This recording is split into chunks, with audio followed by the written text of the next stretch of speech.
This has been a very moving and meaningful 3 years since Susan Beresford came and proposed this idea.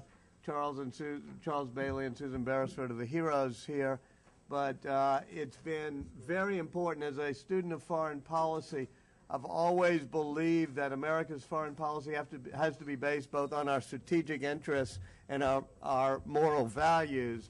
And there's no better example of something that's both in our strategic interest and part of our moral values than to clean up the Agent Orange and dioxin mess. I'm going to turn it over to Susan, who is the convener of the U.S. Vietnam Dialogue Group. But real quickly, want to welcome Mary Dolan. I didn't mean to catch you in mid-fork, but Mary was a great person as part of the dialogue group, and she's a senior advisor to the National Organization on Disability. And I see Scott Martial, who is the DAS now and has been very involved in this issue and knows more about it than almost anybody. I guess I should call you Ambassador Martial, so good to see you.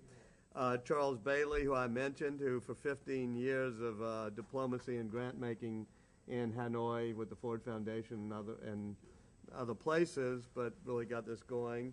From the Embassy of Vietnam. Okay, oh, there. Good to see you, Ms. Huang. Our pleasure to have you here. Dr. Tuang Hung. And Zundan, is that, I think, Zun is there? There, hi. How are you? And somebody who's been very involved is Ambassador Mike Marine, who I very enjoyed meeting, and it's good to have, he's now back in America. And many other people represented, but let me single out Rick, who's right to my left, Rick Weidman of the Vietnam Veterans of America. The fact that we've been able to all work together on this shows what America's values are all about. And Ka Van Tran of the Vietnam Assistance of the Handicapped. Down there at the end. Thank you. And Merle Ratner of the Vietnam Agent Orange Relief and Responsibility Campaign. Hey, Merle, how you doing? And it just shows that this is something that was a contentious issue, but with the help of Susan as the greatest convener ever, we've been able to bring people together. So, Susan, thank you. Okay, thank you very much, Walter, and also for your dedicated and vigorous leadership of the dialogue group. And thank all of you who come here today because we share a concern about Agent Orange and we share a concern about disabilities. In fact, there are many heroes and heroines in this room who we won't call out each one, but you know who you are. Charles Bailey and I just returned from Vietnam about 2 weeks ago, and we visited in Ho Chi Minh City, in Da Nang, and in Hanoi, and points in between. And we had the privilege on this visit of introducing an interfaith group of leaders assembled by Common Cause to the issues of Agent Orange.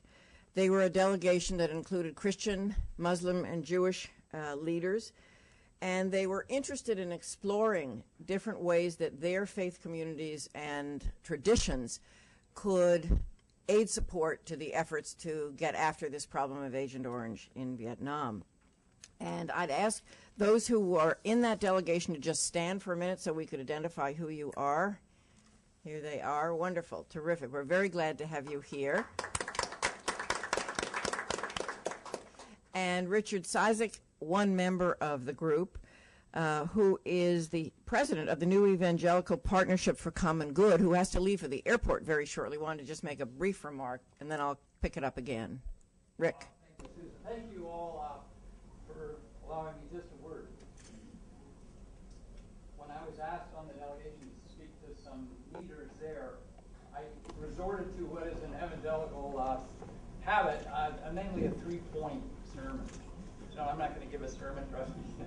But I would simply say it was such an incredible experience for me with the others. Victor and Michael, I see you all. Here's Maureen. What an incredible experience, and I'm so pleased you're here following leaders, Walter and Susan and Charles and everyone else. I'm inclined to say as part of that three-point outline, I really believe we need to see and think more clearly. And believe me, the trip enabled me to move from simply seeing to beholding. So we need to think and see this more clearly. The American public certainly does, and you can help make that happen. Number two, I would say we need to care more deeply.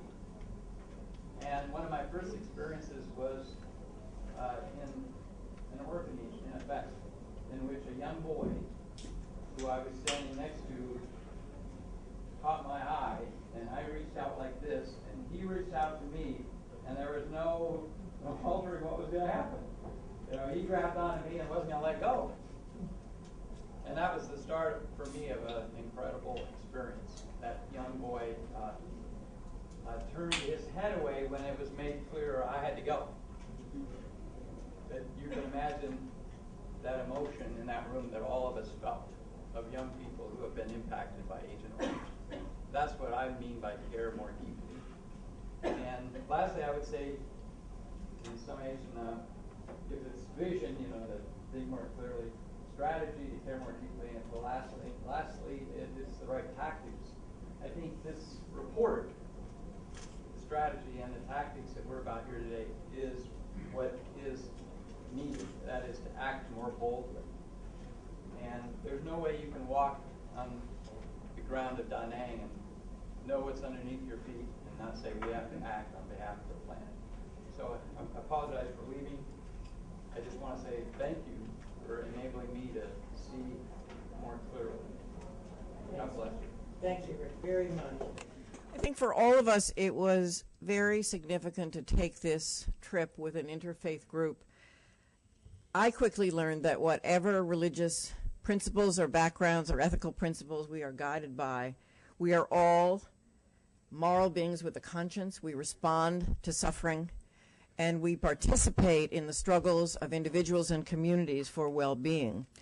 And we share a moral sense of urgency that was ignited again in this place to get on with what is so clearly needed. And whatever our differences were in religious traditions, we were seamless in these respects. As we traveled together, we saw facilities and families that cared for severely disabled children and adults, and we saw how much greater the need for such facilities was in Vietnam. So many of the children we saw were innocent children who were born way after the events that caused the use of Agent Orange, and this infection of subsequent generations of new innocent children will occur until we do something to stop it. We held these children in our arms. We did the very best we could to encourage the caregivers who feed them, clothe them, toilet them, stimulate them every day, and without that care they would not survive.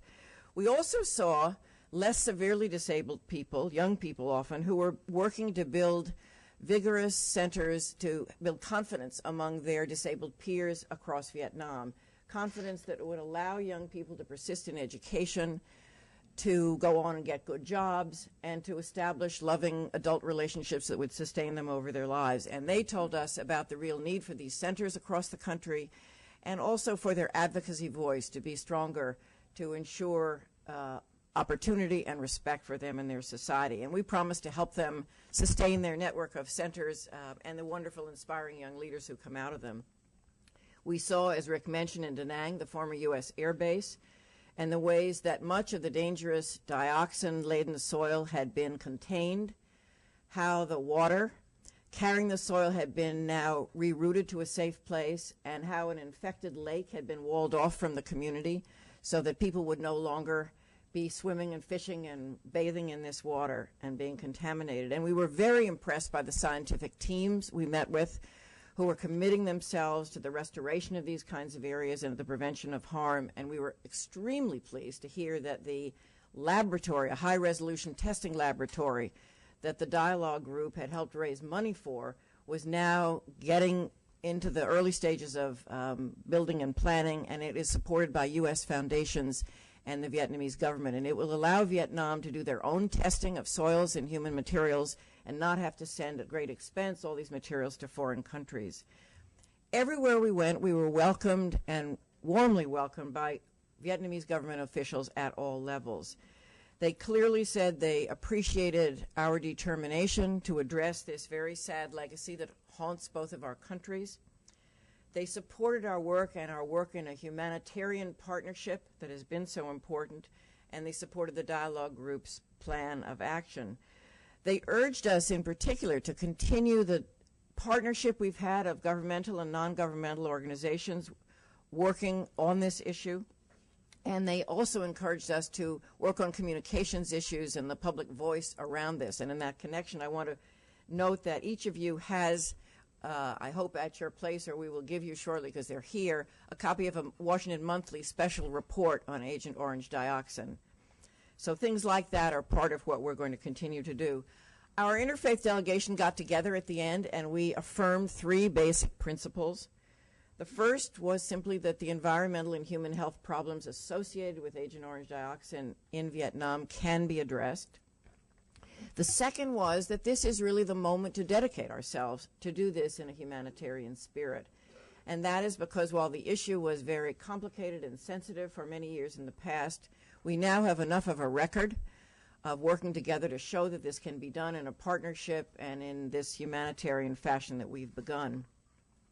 We also concluded that it was a very auspicious year to do this because it is the 1,000th anniversary of the founding of Hanoi, the 35th anniversary of the end of the war, and the 15th anniversary of the reestablishment of diplomatic relations between our countries. And I personally believe that regardless of wonderful, auspicious timing like that, our country is at its very best when it acts in a humanitarian spirit and responds to concerns and helps restore hope and dignity and well-being, and that's what we're about. The third conclusion we came to was that we do have successful models on the ground of ways to get at this problem, the human side, the environmental side, and that was, of course, many of the places we stopped and what we saw. At the end of our trip, and we said goodbye to the Interfaith Dialogue, Charles Bailey and I had the pleasure of meeting again with the Vietnamese members of our dialogue group on Agent Orange, chaired by Walter Isaacson and Ambassador Xuan. And it is the group of Americans and Vietnamese in the dialogue group who bring you the plan that we're putting out today. The Vietnamese group that we met with and who have been working with us are Ambassador Xuan, our co-chair. He is vice chair of the Foreign Affairs Committee of the Vietnamese National Assembly. He has been the person on our group urging us over and over to get a plan together and helping us drive this to the end. So his leadership has been very important. With us on the dialogue group also is Dr. Fong, who is chief of obstetrics and gynecology at the Medical University of Ho Chi Minh City. And she has brought to our dialogue group very sophisticated medical and scientific knowledge, as well as a deep, passionate interest in trying to get help for the families who care for the most severely disabled children and whose burdens are greatest. Another member of the dialogue group from Vietnam is Mr. Long, who's director of the people-to-people relations for the party, and he has been wonderful in keeping us informed about all the different players around the Agent Orange issue in Vietnam and urged us to keep this public-private coalition working together. Also on the Vietnamese side of the dialogue group is Professor Ngo Quang, the most distinguished environmentalist from Vietnam and probably thought of as the father of the environmental movement, and someone who has helped us understand how to help restore the landscape and how to repair the denuded areas and how to help people who live in those have a livelihood. And finally, we were happy to be with in our group again Lieutenant General Dang, who is Vice President of the Vietnam Veterans Association, and he has brought to our dialogue group the military perspective and the sense of the unmet needs of Vietnam's own veterans. In a series of consultations with these members, Charles and I were able to put the final touches on the plan you have in front of you. It was released today in Hanoi at something like 4 a.m. our time. I forget exactly. We wanted to have the simultaneous release, but time doesn't make that perfect. The plan envisions, as you know, an effort by non-governmental and governmental actors in the U.S. and in Vietnam to significantly step up activity, pace, and funding. The specifics of the plan call for $300 million over 10 years, applied to 2 particular goals. First is cleaning dioxin-contaminated soils and restoring damaged ecosystems. And the second is expanding services to people with disabilities linked to dioxin and to people with other forms of disability and their families in Vietnam. Each of these 2 areas has a 3-stage plan, 3 periods of time, with the assumption that work would be completed in one and then trigger activity moving into the next. And within each of the 2 areas and the 3 stages, we have highest order and then second order priorities. So we've made the plan as a flexible instrument that can respond to new opportunities and expanded funding and opportunities for progress. We see this as a stimulus for discussion, and we hope engagement with this issue, and we hope that, as Rick said, people will come with us and be committed to this, which is really a kind of moral campaign and an important humanitarian campaign that I think we can all do together. And so we're very pleased to make copies of the plan available to you today. Here it is.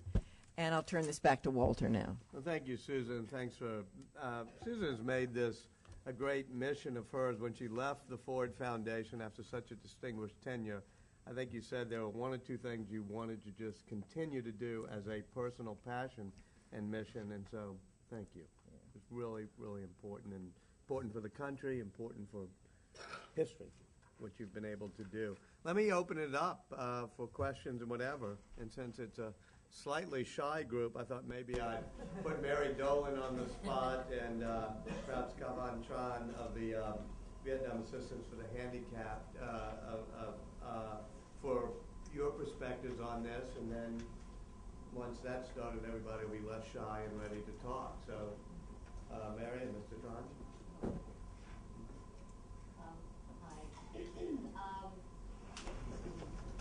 I work for the National Organization on Disability, and in that capacity, I've had the honor of serving on this dialogue group and lending, when appropriate, my expertise on the disability issues. And let me just say, I'm thrilled to see this final document, and so very proud of this. And I want to thank my friend Susan Hammond, who has helped educate me along the way, spent many hours on the phone with me, teaching me some of the things that I've got up to speed on these issues.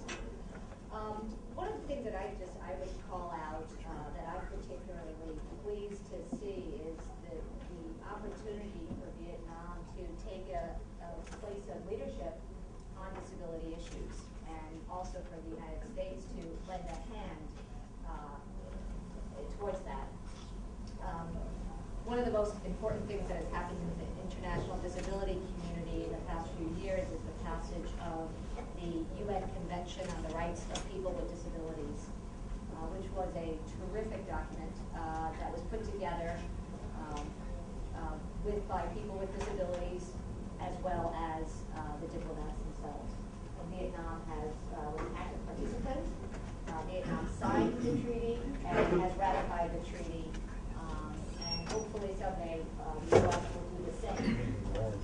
So what I'm, as an advocate of international disability rights, I'm very pleased to see that Vietnam will be able to use that as a tool for advancing the rights of people with disabilities, equalizing opportunities, and to be able to be part of that through this dialogue group. It will be a tremendous opportunity also for the United States and Vietnam to share expertise on those issues of disability. So I'm looking at my colleague here, Dr. Hong and Mr. Quan, and look forward to working together. So thank you all for your interest. Do either of you want to say something?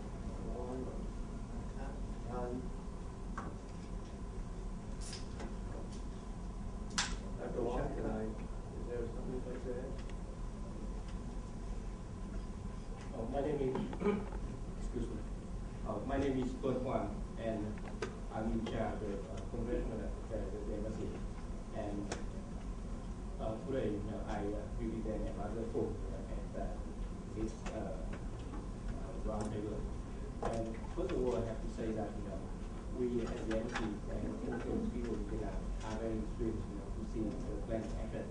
So it is really a hardworking observer who are very here and who are not who have been working very hard to make that happen. And we are very good for that. So that is the first thing we have to say. The second thing I to see that the plan of action is a great effort forward to the reconciliation between the US and Vietnam. And it is also, I think, from my personal point of view, a gift to the people who have been affected by the Asian origin disease, and among them the disability people and married vaccination. And I think that is a great efforts that we have done. The first thing we can see that the plan of action, we see that although it is important, but it is only a main among other things that we should work to heal the wound on the victim side, and also step forward to move the relations forward as we celebrate the 15th anniversary of relations between the US and Vietnam this year. So thank you so much for that. Thank you very much, everyone. Good to see you again. Let me open it up, please. Yes. Oh, hey. Yeah. Walter, first of all, I want to commend you and the group on this document. I had an opportunity to see it because I attended one of your earlier dinners 5 or 6 weeks ago, so I had a chance to look over perhaps some of it. And it's an absolutely terrific document and long needed. A couple of questions. One is that, in terms of the funding looks like somewhere in the neighborhood of $300 million or several $100 million. I presume that at least some of that you're relying on funds from the U.S. government. Beyond that, are there any plans to do any direct fundraising, any corporate fundraising, or I guess the broad-based question, sources of funding on this thing? You want to take this? Sure, Charles and I will respond to it. Definitely, we see this as a mixture of public and private funding sources, and we very much hope that foundations, individuals, and businesses will help contribute to this as well as government funds. It needs to be a broad coalition. It should be a broad coalition, and part of the continuing work of the dialogue group will be to explore how to do that best. And any suggestions you have, we would really welcome. Charles, do you want to add to that? I would just add that I think that now that American businesses are considered to be the #1 source of foreign direct investment in Vietnam, that there's an ever-increasing opportunity to at least find several of them that would find this an attractive area now that we have the funding. And I encourage the U.S. government and the government of Vietnam to say so to American business in Vietnam. I would just add one other point on that. I am of the Vietnam era generation. I did serve not in Vietnam, but in Germany during the time, so I was very familiar with Agent Orange at the time, although there was about a 35-year gap, 35-year gap before it came back on my radar screen, and I've followed it fairly closely for the last year or so because of the project that my wife and I are involved in Vietnam. One of the things that has struck me is that young people, and I would say under age 30, particularly colleagues of our sons, university and college colleagues of theirs, this is just a concept that they read about in history books. But when they start to explore it, and in fact I've probably sent the articles from the Washington Monthly, probably 200 of them, just saying, I know you're interested in this, read this stuff, and the emails you get back from them, just, putting some life into this thing, what this real, putting some flesh and bones of what this issue is about. So I wouldn't underestimate that population. May not have a lot of money, but I think, when you look at things like, social media marketing, Facebook, MySpace, and these kinds of things like that, I think there is huge potential, perhaps not for financial support, but to get basically to build coalitions around the subject. And I think the interest is there. We had a meeting that Aspen sponsored, I guess about a year ago, in which we brought together some young people and then people, gray hairs like some of us who came out of that era. And there was a very interesting discussion among them about different ways of looking at this issue, but we definitely heard what you said, that many of them had read a little paragraph in a history book but didn't know a great deal, but the more they learned, the more they wanted to know. So I think there is a real opportunity there. You're absolutely right. And the technology that young people work with helps us a lot. Mr. Ambassador, is that you? Thank you, Could Walter. I ask folks to stick to microphones in behalf of those that are trying to reduce their All right, voice? well, you have to speak, I'm sure Ambassador, the ambassador can speak loudly, and I'll repeat questions amongst those who That'd can. be great. Thank I'll you. try. I just want to make 3 points, Walter. First of all, I want to commend the dialogue group on this achievement. It is a very important milestone. A lot of hard work has clearly gone into this document, and the end result, I think, is the kind of blueprint that has been badly needed for quite some time. Secondly, I want to echo Mr. Quang's comment that this is not the time to rest on your laurels for anyone interested in this issue. This is only a starting point of the work that needs to be done. The work that needs to be done jointly by Vietnam and the United States. And obviously others are welcome to join in the effort to address the problem of dioxin. Third, I'd like to there are a lot of people in this room who've contributed to bringing this issue to this point today, but I think Charles Bailey deserves a tremendous vote of thanks for what he's done.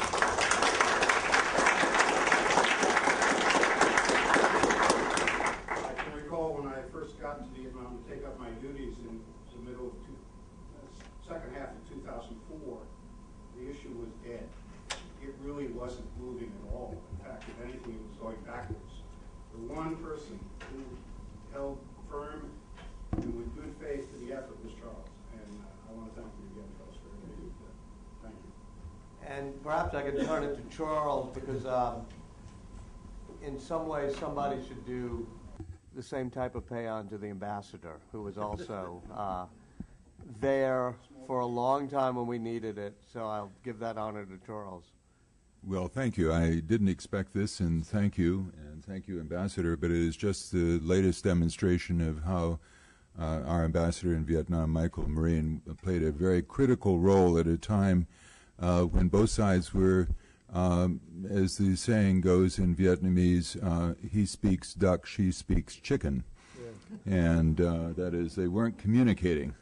And and he became a bridge, and he raised money through various State Department channels, and that was what got going the work at the Da Nang airport. So I want to thank you, Mr. Ambassador.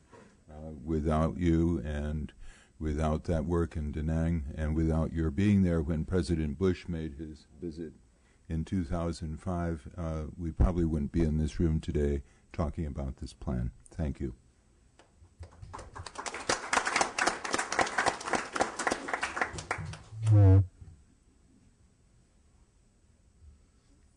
Further thoughts, questions? Anybody? Please. Any comments from the group? Yeah, the group. Yeah. Yeah. Michael. Well, it's wonderful to hear Reverend, all yeah. of this appreciation. Michael, introduce yourself, who you are. I'm Michael Livingston. I'm the executive of the International Council of Community Churches and a former president of the National Council of Churches. And as a great preacher, I'm going to ask you to speak up. I don't have 3 points. I was saying it's wonderful to hear the appreciation flowing around the room. We heard about your great work, Ambassador, while we were there from Charles and from Susan. We tried to thank Charles and Susan to the Ford Foundation, and Charles excised those sentences from our letter of appreciation. So I'm happy to hear you all appreciate the great work that Charles and Susan did there. As one who participated in this interfaith dialogue, I am also from that generation, protesting the Vietnam War as a college student, and then the sense that it's been dormant all these years. But I very much have the sense that this is unfinished business for our country, and privileged to have been part of this experience, and very much committed to picking this up again as we try to spread the news across our land about the urgent need for renewed activity to both clean up these hot spots and to address very, very dramatic and widespread and with the potential for moving from generation to generation to generation humanitarian needs throughout both Vietnam and the United States. Rick, you know Rick London is the Vietnam Veterans Association. And thank you, Walter. You hit the nail on the head that it's time to clean up unfinished business. And it's time to clean up unfinished business on both sides of the Pacific, both among the families who continue to suffer from not just the veterans who served in Vietnam, but their progeny, both children and grandchildren.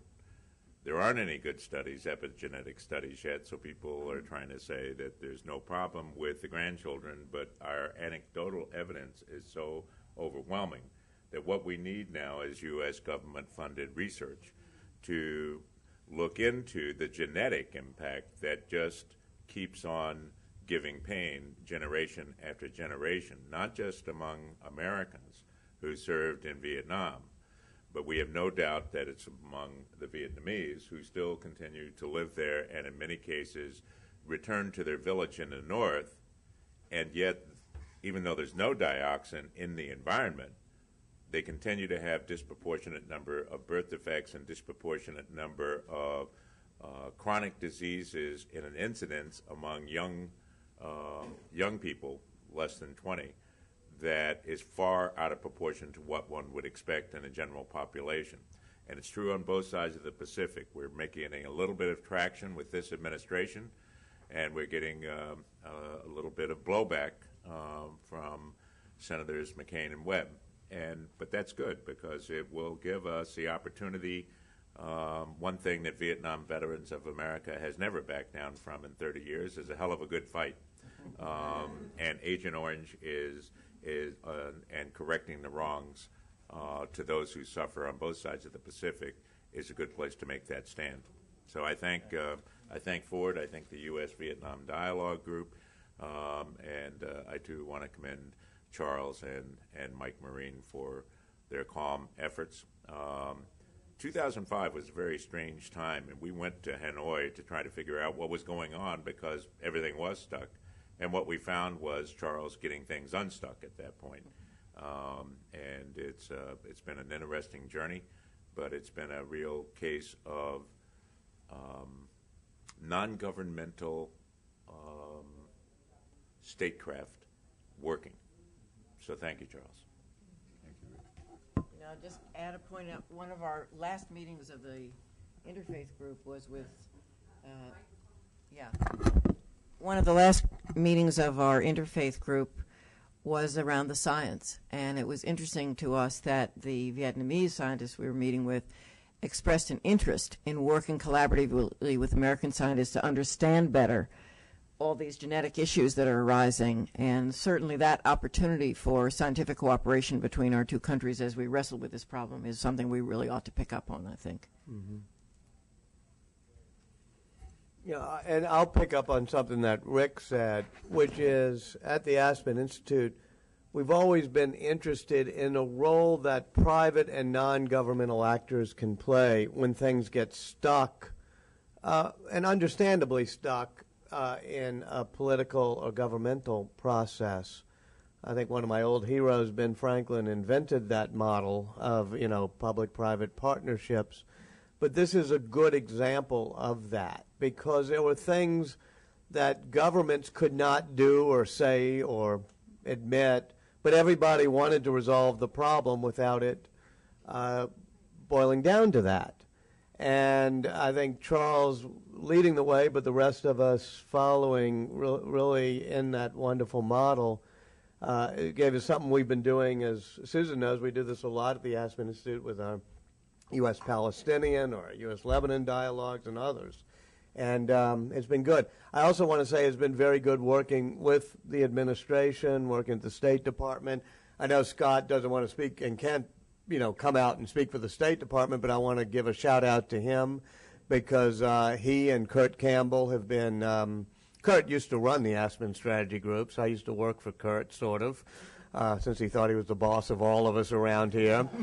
Scott has the real pleasure of actually having him as a boss. But But I know that he's been good, and I hope that, we don't like to interfere with the real diplomacy that has to be done, but where there's sort of places in that gray area between diplomacy and not doing anything is where some of us can step up at the private sector. So I want to thank you, Scott, and let you say anything you may want to say. Thanks very much. Just a couple of comments. First, I think about the history of the relationship over the last, I'm dating myself now, really 20 years. We really started rebuilding this relationship by working together on legacy of war issues in a humanitarian way. Ann Mills Griffiths over there was deeply involved in that, along with many others. And it wasn't just the governments. In fact, sometimes we had to be led, and I think that was healthy in the end. This issue, it took us longer to get started for a variety of reasons, which we don't need to get into now. But the point is, I agree very much with what Susan said earlier. It's become a constructive and productive dialogue over the last several years, and I think non-government groups have played a key role in making that happen. Since he's no longer at the State Department, I can now praise Ambassador Marine also for his very important role. When we're in the government, we're not allowed to praise each other. But I feel like we're on a better track now on this issue. It is a very productive and constructive discussion and areas of cooperation, I think reflecting the overall relationship, and there's certainly more that we can do together, and very much want to congratulate the dialogue group for its very important role here too. So thank you. Thanks, Scott. Keep the microphone if you would. Let me just ask you, give us a sense of what's happening this year. There's the ASEAN Summit and the Secretary's visit. Yeah, the ASEAN's post-ministerial conference, and then the ASEAN Regional Forum meetings in mid-July. The Secretary, the State Department has not announced the Secretary's travel plans, but I think, let me put it this way, it's widely expected that she will be there. It is the 15th anniversary of normalization. I had the honor, actually, of being in Hanoi, serving at the embassy, and when we opened in 2005. So for me, it's particularly meaningful, and I think the relationship's definitely moving ahead. It has been very rapidly, and if the Secretary is able to get out there, that will be another big step forward. Great.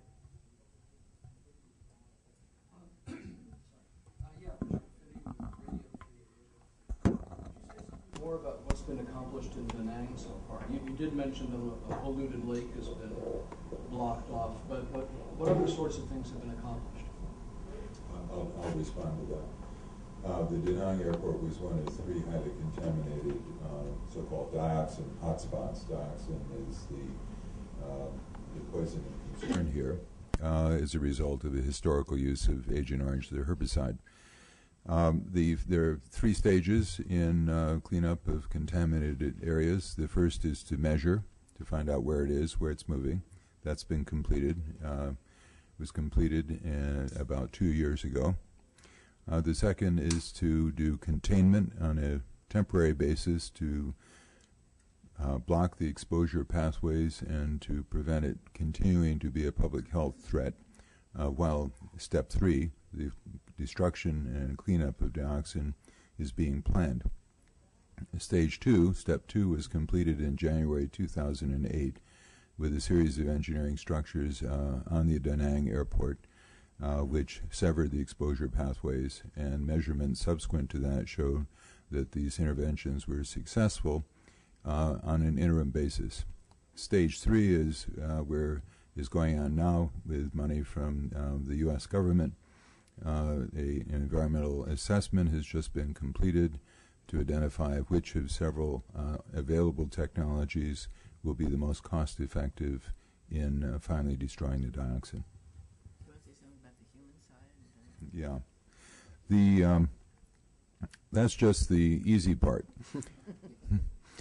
I say this because obviously to identify, contain, and destroy dioxin has a beginning and an end, and we can project a cost and technical requirements. The larger issue is, what about people who've been exposed either from through eating contaminated food, or were historically exposed and who are part of this population that has brought us all here today. This is the real issue, not the hotspots, but the impact on the human beings. And you will find that a majority of the resources, in fact 2/3 of the resources in this plan, are aimed at improving systems of services for people with disabilities that are linked to dioxin, as well as people with other forms of disability. In the case of Da Nang, in the course of measuring where the dioxin is, it's necessary to measure the soil, the sediment, how it moves up the food chain, and how it gets into people. And you measure blood and breast milk, and I'm sorry to say that there are people today who used to live and work around the airport who have extremely high levels of dioxin in their blood. Wow. First of all, I also want to join in congratulating the dialogue group on the report and the plan of action. And I think that this is a key time, and I like what the man from the evangelicals group said about we need to all act more boldly. And I think this means we need to act more together. We're a grassroots campaign that's based among veterans, Vietnamese Americans, other peace and justice, environmental activists, public health specialists. And we're about to launch a bill that's going to link some of the issues that Rick talked about with the issues that are in the dialogue group plan. In other words, calling for both remediation and assistance to Agent Orange victims of Vietnam, and immediate assistance to the children, grandchildren of U.S. veterans. Not just to study, but the same type of health benefits that their parents may get, the children and grandchildren should get. And then the forgotten group is the Vietnamese Americans, who also have been exposed while they were in Vietnam, in many cases, to Agent Orange. And our bill would also call for assistance to Vietnamese Americans. And I think the same criteria that have been used with U.S. vets with some addition can be used for the children here. So we think that linking the issues is very important. And the next point is, how are we going to get this done? So part of it is the work that you're doing, and part of it is grassroots organizing. Because without organizing, without people going to see their representatives, at least the public part won't get done. And we're actually launching a field operation, which is hopefully going to be in all the states. It's not yet. We're going to be organizing systematically, and we'd like to work together with all of you on that and work in cooperation. I think, because I think our work is very much complementary. I have two questions. One is, I noted that Susan talked about all the great programs in daycare and care for the victims that are not enough. And I completely agree. We just had Mrs. Hien from Baba Da Nang here, and she's probably the role model for those kinds of programs. I noted in the recommendations that a lot of those kinds of programs are listed under the additional priorities rather than in the highest priority. And I wondered why that was, and whether that wouldn't be something that's more important to kind of put up in the highest priority, because those are the programs that you've seen are so successful. And the second question has to do with the role of the group that actually represents the victims of Vietnam, which is VAVA, the Vietnam Association for Victims of Agent Orange Dioxin. And it seems to me that they ought to play a very significant role in how this, how these things are implemented in Vietnam, because they're actually the representative victims. So I wondered what you thought in terms of enhancing their role in terms of the plan of action you talked about. Thank you. Well, there are 10 members of the dialogue group plus the convener, and I'm not a member, so I won't try to speak for them, but I'll describe the process. As you heard, Ambassador Xuan concluded that the time was right for a plan. He concluded that last fall. And so these 11 people have been working to create this plan that you have here today for the last 6.5 months, in detailed back and forth discussions in which every word was weighed and weighed again and changed and updated. So that was the process. And your first point about the spread of services to people, integrated service programs, I happen to agree with you. And I think that now that the plan is out and all the members can actually see it in all the parts, that probably a majority of them might agree with you as well. But now it's not really for them to say. It's now become a public document, which we hope, frankly, and expect that the two governments will say, hey, this is now something that is a framework for us to talk about. And I also think it's an opportunity for people like yourself and others to speak up and say, hey, I think this additional priority should move up the list. So I think it's an opportunity for dialogue. My impression is that all of the activities under the plan have been found in previous documents of the government of Vietnam and the various other bodies. So it's really it's an invitation to a public discussion on priorities in which we fervently hope the two governments will take the lead. Now, as to your second point on VAVA, we have very cordial relations, I think, with VAVA. And they're an important group. And I don't know, and in fact, 3 of the 5 Vietnamese members of the dialogue group are VAVA members. And I know they, as well as being dialogue group members. So there's really a lot of overlap. And I really would defer to Ambassador Xuan and his colleagues. I know that in the development of this plan, particularly in the later stages, that VAVA had a lot of significant input to it, which led to changes in the document. So I would say again that let's talk to the Vietnamese. I think there's an opportunity for cooperation. Well, let me just add one point on your first question, Merle. I think all of us want to see very quickly services to the families who are so burdened by these problems, and the children who need the rehabilitation help, obviously. I think part of what you see in the first part of the plan under the second aim about human services is a reflection of people feeling like there's actually not a very good database on which to make choices of where to locate such services, how to prioritize them. We have run up against that every time, and so I think that's something that we all felt was terribly important. But second, I would call your attention to the third from the bottom bullet in the highest priorities in stage 1 of the second aim, if you can follow all that. And it says, use lessons for medical rehab, educational and vocational interventions in Da Nang to establish pilot projects in Bien Hoa and at least one additional province. And our priority has been Da Nang, Bien Hoa, and Phu Cat, and to try and use that as the laboratory to bring this together at the same time that we get better information about the whole country and then move out from there. So I don't think it's absent, quite as you suggested in the beginning. Mr. Walcott, did you have your hand up? I did, thank you. My name is Rob Walcott. I'm with the Chino Cienega Foundation. As so often happens in occasions like this, when one raises one's hand and you end up 4 people late, the 3 prior people have captured most of what you would hope to impart. But I want to put forth an image, if I may, the image of a path or a pathway that the plan itself can and does convey, and how we can, as a group, convey that image in a way that imparts the assertion of and the assumption of duty.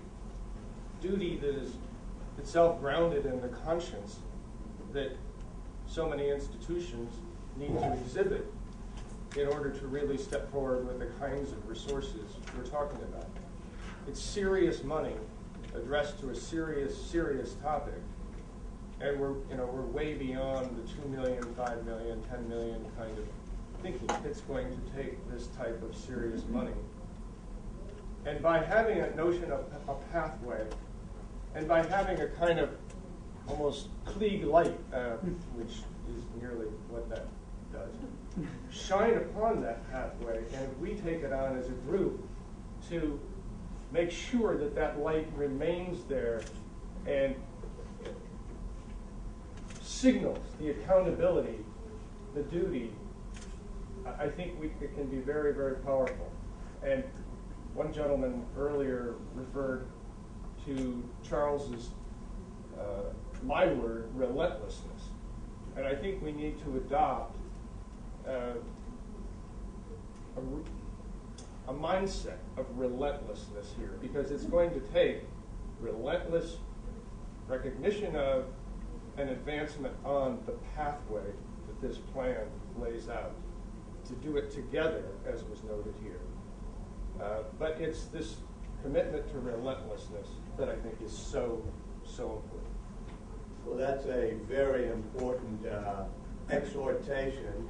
And also we want to thank you, and probably it's a good opportunity to thank those who've helped make this work possible, including your foundation, for which thank you, and the Atlantic Philanthropies, the Nathan Cummings Foundation, obviously the Ford Foundation, and the Wallace Alexander Chabot Foundation.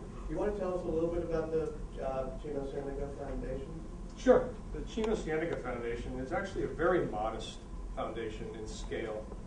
It is based in Southern California, in Palm Springs, and it is actually established by two people who spent 2 years each in Vietnam in the period of 65, 66 with International Voluntary Services, and who remain very, very engaged and active with clergy and laity concerned in the Indochina Resource Center, and their names are Steve Nichols and Sally Benson, so many of you may be familiar with them.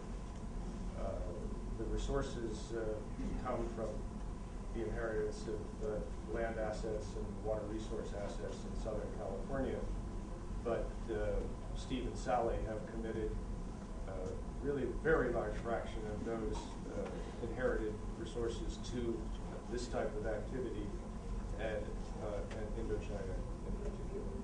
And your exhortation, Mr. Walcott, that we truly push us ahead and emulate Charles in persistence is sort of a cue for me to say that we really would like everybody in this room and anybody you can contact, your organizations, whether it's yours, Reverend, or any of the organizations that have been involved, to, as individuals or as organizations, to just endorse this plan, to give us a name and say, we're going to add your name in support of this declaration.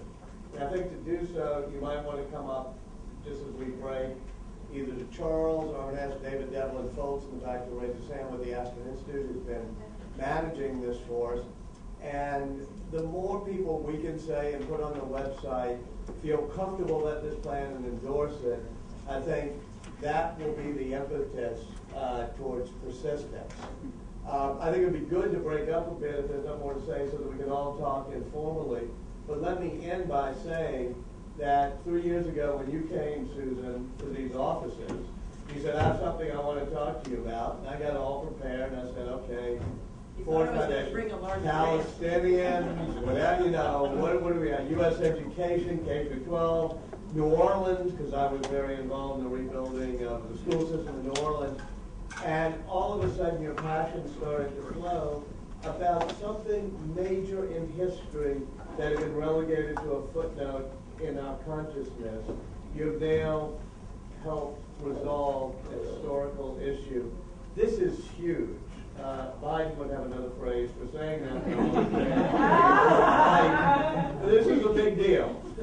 And I want to just personally thank you for allowing me to be on this ride. Me, and then I took my family, as you know, with you, and walking the Da Nang Air Base, but also traveling up and down Vietnam and learning something about our history and how each of us can ripple the surface of history with our fingers.